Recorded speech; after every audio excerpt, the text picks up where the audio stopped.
कहीं तुम युवा उत्सव की तो बात नहीं कर रही हो श्रेया? हाँ वही, पर तुम्हें कैसे पता? मुझे पता है कि तुम और हमारे दोस्त ना इस उत्सव को मिस कर रहे होंगे, तो इसीलिए मैं ना कुछ लेकर आई हूँ अपने साथ आप सभी के लिए। और वो क्या है? वो सुनवा देती हूँ। युवा साथियों, जैसे कि आप सभी जानते ही हैं कि युवा उत्सव का आयोजन हमारे डिस्ट्रिक्ट बिजनौर में होने जा रहा है। ये कार्यक्रम आजादी का अमृत महोत्सव श्रृंखला के अंतर्गत भारत 2047 के युग की दृष्टि के मंत्र की जो घोषणा हमारे प्रधानमंत्री नरेंद्र मोदी जी ने अपने भाषण में की थी, उसके अंतर्गत ये कार्यक्रम होने जा रहा है। इसी संदर्भ में नेहरू युवा केंद्र संगठन, युवा कार्यक्रम एवं खेल मंत्रालय के माध्यम से देश के कई डिस्ट्रिक्ट्स में युवा संवाद भारत 2047 कार्यक्रम का आयोजन हो रहा है और आकाशवाणी नजीबाबाद केंद्र के कवरिंग जोन में आने वाले पश्चिम उत्तर प्रदेश के 8 जिलों में से 3 जिले में ये कार्यक्रम ऑर्गेनाइज हो रहा है। और हमें बहुत बताते हुए आपको हर्ष हो रहा है कि इन डिस्ट्रिक्ट में से हमारा एक डिस्ट्रिक्ट बिजनौर भी है जहां पर ये कार्यक्रम आयोजित होने जा रहा है। तो आइए जानते हैं इस कार्यक्रम के बारे में डिस्ट्रिक्ट यूथ ऑफिसर बिजनौर से कि किस किस तरह से तैयारियां हो रही हैं इस कार्यक्रम की और कब, कौन सी डेट को ये कार्यक्रम बिजनौर में आयोजित होने जा रहा है। तो मैम, सबसे पहले तो हम आपसे आपका परिचय जानना चाहेंगे। आप सभी को नमस्कार। मेरा नाम नम्रता कौशल है। मैं जिला युवा अधिकारी के पद पर नेहरू युवा केंद्र बिजनौर में कार्यरत हूँ। मैम, ये कार्यक्रम आयोजित होने जा रहा है, ये हम सभी के लिए गर्व की बात है कि हमारे डिस्ट्रिक्ट बिजनौर में ये कार्यक्रम हो रहा है। कार्यक्रम के बारे में आप थोड़ा सा हमारे श्रोताओं को बताइए। जी बिल्कुल, ये बहुत बड़े गर्व की बात है कि बिजनौर द्वारा इतना बड़ा कार्यक्रम जो है आयोजित किया जा रहा है युवाओं के लिए, जिसमें विभिन्न प्रतियोगिताएं आयोजित की जा रही हैं। गंगे परियोजना अधिकारी पुलकित जागरवाल जी, लेखा एवं कार्यक्रम सहायक चंदन जी, डॉक्टर जितेंद्र तोमर जी, उन सभी से निवेदन करूंगा कि हमारे सबके युवा आदर्श स्वामी विवेकानंद जी की प्रतिमा के समक्ष दीप प्रज्वलित कर और माल्यार्पण कर कार्यक्रम का युवा उत्सव का शुभारंभ करेंगे। और एक बार आप सभी जोरदार तालियों के साथ कार्यक्रम के शुभारंभ से जोड़ने का। नेहरू युवा केंद्र संगठन के सभी लोग किस तरह से इस कार्यक्रम को सफल बनाने में लगे हुए थे और किस तरह की तैयारियां चल रही थी। ओहो वंशिका, तो तुम गई थी वहाँ पे? अरे, हमारे युवाओं से जुड़ा कोई कार्यक्रम हो, वो भी आकाशवाणी नजीबाबाद केंद्र के जोन के अंतर्गत, तो ऐसा हो ही नहीं सकता कि हम उसे अपने श्रोताओं तक ना पहुंचाएं। बिल्कुल बिल्कुल, तो चलिए सुनवाओ हमें उस कार्यक्रम के कुछ अंश। बिल्कुल।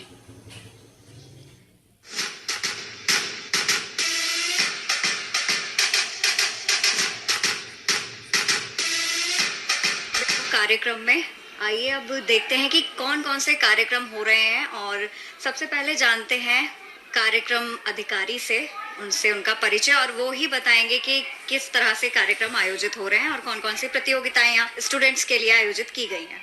नमस्कार सभी साथियों, मेरा नाम पुलकित जागरवाल, नमामि गंगे जिला परियोजना अधिकारी, और यहाँ पर आज हम डीएवी इंटर कॉलेज में युवा उत्सव कार्यक्रम भव्य रूप से आयोजित कर रहे हैं, जिसमें काफ़ी प्रतियोगिताएं आयोजित की जा रही हैं। जिस तरह से सांस्कृतिक कार्यक्रम, कविता लेखन, चित्रकला प्रतियोगिता और भाषण प्रतियोगिता, साथ ही एक इसमें प्रतियोगिता है फोटोग्राफी। सुचारू रूप से सभी प्रतियोगिताएं एक साथ चल रही हैं और इस सभी का लक्ष्य यही है कि पंच प्रण अमृत काल, जैसा कि भारत सरकार के द्वारा लक्ष्य दिया गया है, 2047 तक हमें सशक्त भारत बनाना है, सशक्त भारत बनाना है तथा युवाओं को साथ लेकर हमें एक सशक्त भारत की ओर अग्रसर होना है। तो इसी के संबंध में हम इस परिसर में एक कार्यक्रम आयोजित कर रहे हैं जिसका नाम है युवा उत्सव। इसी के संबंध में सभी प्रतियोगिताएं सुचारू रूप से चल रही हैं। हमें यहाँ पे कुछ बच्चे फोटोग्राफी करते हुए नजर आ रहे हैं सर। ये भी एक प्रतियोगिता है फोटोग्राफी? ये भी एक प्रतियोगिताएं हैं फोटोग्राफी के अंतर्गत। हम ये बच्चे नेचर का फोटोग्राफी ले रहे हैं, यही इनका कंपटीशन है और यही इनकी कलाकारी है कि किस प्रकार फोटोग्राफी कर सकते हैं।